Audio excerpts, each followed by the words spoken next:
Assalamualaikum warahmatullahi wabarakatuh. Kali ini kami dari kelompok 8 akan membawakan materi mengenai tata bahasa kasus.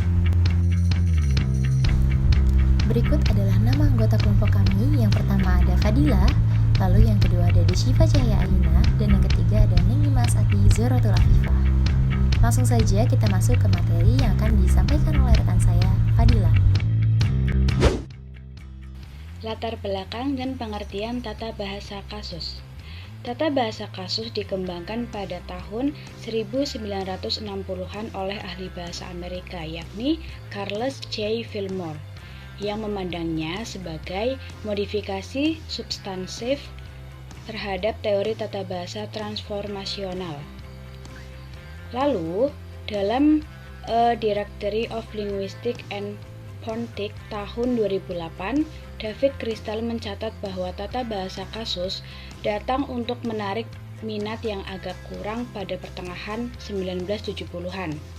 Tetapi, tata bahasa kasus telah terbukti berpengaruh pada trimologi dan klasifikasi beberapa teori kemudian, terutama teori peran tematik.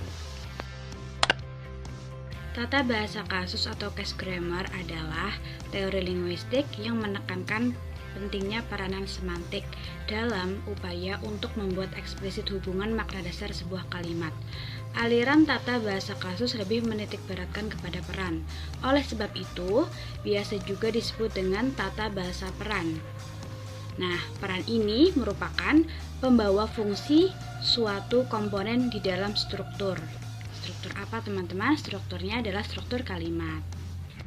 Menurut Tarigan, tata bahasa kasus merupakan modifikasi pengertian dari tata bahasa transformasi yang memperkenalkan kembali kerangka kerja konseptual hubungan-hubungan kasus dari tata bahasa tradisional, tetapi memelihara dan mempertahankan suatu perbedaan antara struktur dalam dan struktur permukaan dari tata bahasa generatif, dengan catatan bahwa kata dalam di sini mengandung pengertian kedalaman dari semantik itu sendiri atau biasa disebut dengan deep semantik.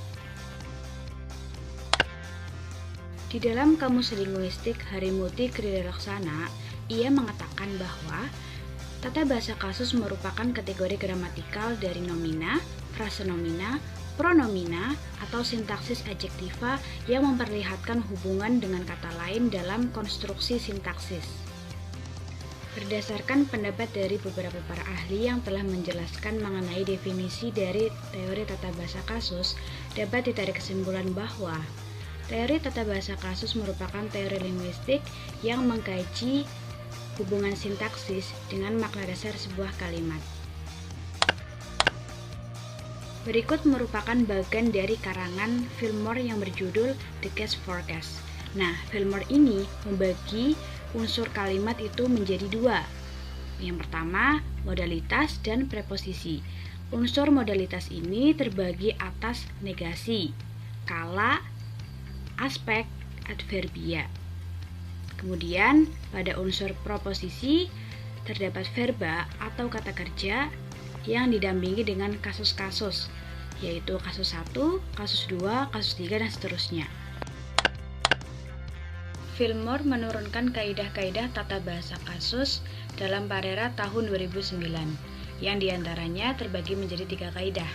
Kaidah yang pertama, Fillmore mengatakan bahwa sebuah kalimat terdiri dari unsur modalitas dan proposisi yang dilambangkan dengan huruf SM plus P. Kemudian, pada kaidah yang kedua, Fillmore mengatakan sebuah proposisi merupakan himpunan yang terdiri dari verbum dan sejumlah nomen. Nah, hubungan antara nomen dan verbum ini disebut dengan kasus atau dilambangkan dengan huruf K. Kaidah yang kedua ini dilambangkan dengan huruf PV plus kasus 1, kasus 2, dan kasus 3 sampai kasus seterusnya atau kasus N. Kemudian di kaidah yang ketiga ada huruf KA, I, D, F, L, dan O. Nah, kasus itu berupa agentif atau dilambangkan dengan huruf A, datif huruf D, faktitif huruf F, lokatif huruf L, dan objektif yang dilambangkan dengan huruf O. Dalam teori tahun 1968,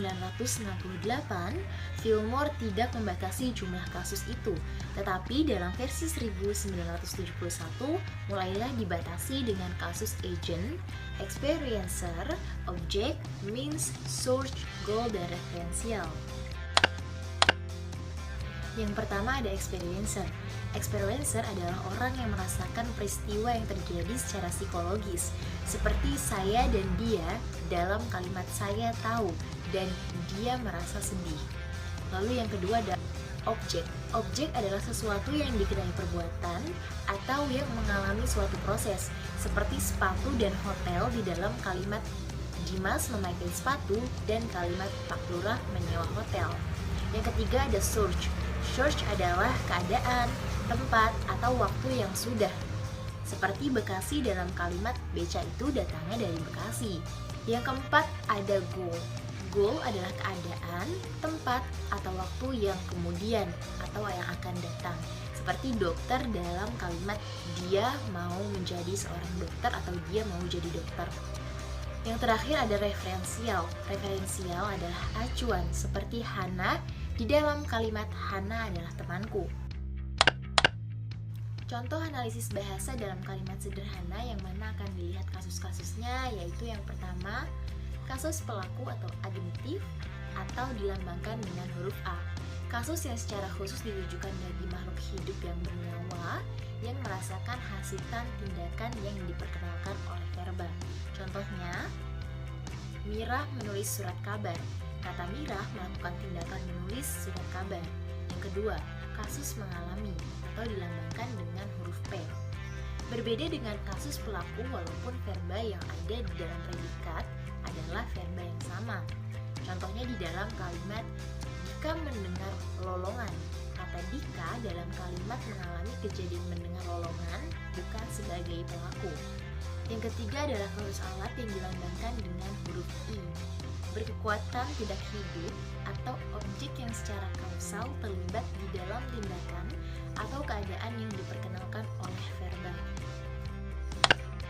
Yang keempat ada kasus objektif yang dilambangkan dengan huruf O. Kasus objektif adalah kasus yang secara semantis paling netral. Kasus dari segala sesuatu yang digambarkan atau diwakili oleh nomina. Contohnya pada kalimat Aulia membunuh ular. Kata ular adalah objektif. Yang kelima, kasus sumber yang dilambangkan dengan huruf S. Kasus sumber merupakan sumber atau penyebab terjadinya proses atau kegiatan atau keadaan yang dinyatakan oleh verba.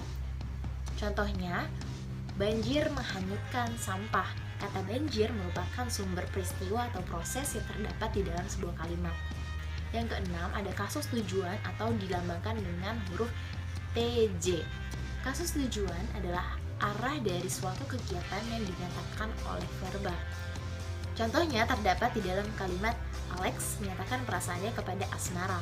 Kata asmara merupakan tujuan dari sebuah tindakan. Contoh selanjutnya adalah kasus lokatif. Apa itu kasus lokatif? Kasus lokatif merupakan kasus yang memperkenalkan lokasi, tempat, atau letak, ataupun orientasi ruang, atau tindakan yang diperkenalkan oleh verba. Contoh dari kasus lokatif adalah Akbar melukis di sawah. Kata sawah merupakan kasus tempat. Selanjutnya adalah kasus waktu. Kasus waktu merupakan waktu yang terpakai atau diduduki oleh suatu proses, kegiatan, atau keadaan yang dinyatakan oleh verba. Contoh, sekarang ibu sedang memasak. Kata sekarang merupakan kasus waktu. Selanjutnya ada kasus penyerta. Kasus penyerta merupakan frasa benda yang mempunyai hubungan konjungtif dengan frasa benda lain yang ditandai oleh preposisi dengan, bersama, dan sebagainya. Contoh dari kasus penyerta adalah Muna main catur dengan Latif dan Muna bersama Latif main catur. Kata Latif merupakan kasus penyerta. Yang ke-10 ada kasus bene aktif. Apa itu kasus bene aktif? Kasus bene aktif ini merupakan nomina atau frasa nomina yang mengacu kepada orang atau binatang yang memperoleh keuntungan atau dimaksudkan untuk memperoleh keuntungan dari tindakan verba. Contoh, Lisa memberi hadiah untuk Jenny. Kata Jenny merupakan kasus bene aktif. selanjutnya dapat kita lihat bersama beberapa contoh analisis kalimat dalam bahasa Indonesia. Lia sekarang sudah wisuda dan menyandang gelar SPD. Modalitas kala sekarang. Lia sebagai kasus aknetif, wisuda dan menyandang kata kerja, dan gelar SPD merupakan kasus faktitif. Contoh selanjutnya pada kalimat hujan kembali turun petang itu. Modalitas aspek kembali. Turun merupakan kata kerja, hujan merupakan kasus again, dan petang itu merupakan kasus waktu. Berdasarkan dengan hal tersebut, kesamaan teori tata bahasa atau case grammar dengan teori semantik generatif sama-sama memfokuskan teorinya kepada predikat atau verba. Tata bahasa kasus menganalisis bahasa dengan cara memfokuskan teorinya pada verba. Maka tata bahasa kasus ini terkadang akan sangat sulit atau tidak semua kalimat bahasa Indonesia dapat dianalisis menggunakan teori tata bahasa kasus atau biasa dikenal dengan case grammar. Di dalam sebuah kalimat, tidak semua kata dapat disandingkan dengan kata yang lain. Hal ini dikarenakan belum tentu suatu kata apabila disandingkan dengan kata yang lain akan dapat diterima. Sekian presentasi dari kelompok kami, kurang lebihnya mohon maaf, dan kami ucapkan terima kasih kepada rekan-rekan yang sudah menonton video presentasi dari kelompok kami. Selanjutnya akan kami buka sesi diskusi bersama. Terima kasih. Wassalamualaikum warahmatullahi wabarakatuh.